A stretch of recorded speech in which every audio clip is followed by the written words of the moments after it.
Kwa jina naitwa Rose Conrad Mkandawile, mwenyekiti wa TUGHE hospitali ya rufaa ya mkoa wa Dodoma.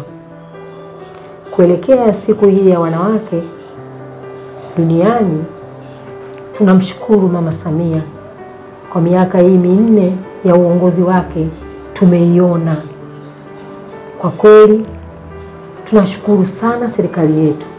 Sisi wana TUGHE kushirikiana na uongozi wa hospitali tumeona maboresho mbalimbali katika hospitali yetu, katika idara zetu na katika utendaji kazi.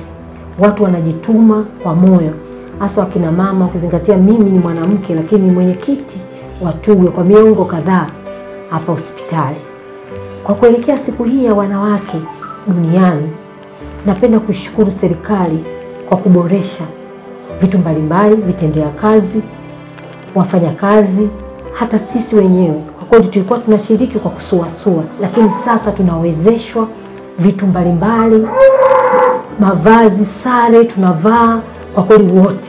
Na sasa hivi tumeshiriki kipekee, tumeshiriki siku ya usiku wa mwanamke TUGHE tarehe 28 mwezi wa 3 Kavilam, na kutoka hapo tumeshiriki tena kongamano la wanawake la kanda ambayo ilishirikisha mikoa ya Iringa, Singida na Dodoma.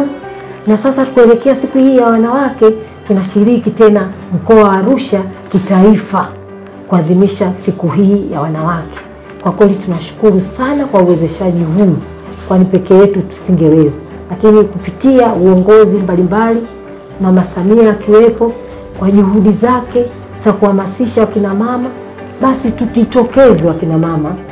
Nawatia rai wakina mama wetu, mjitokeze wote wanawake wa Tanzania hii kwa ajili ya kugombea nafasi mbalimbali.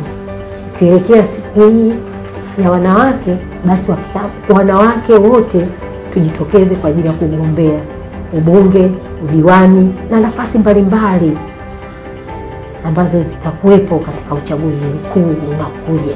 Kwa hiyo nawatakia mafanikio na maendeleo ili tuendelee kuchapa kazi na kazi iendelee.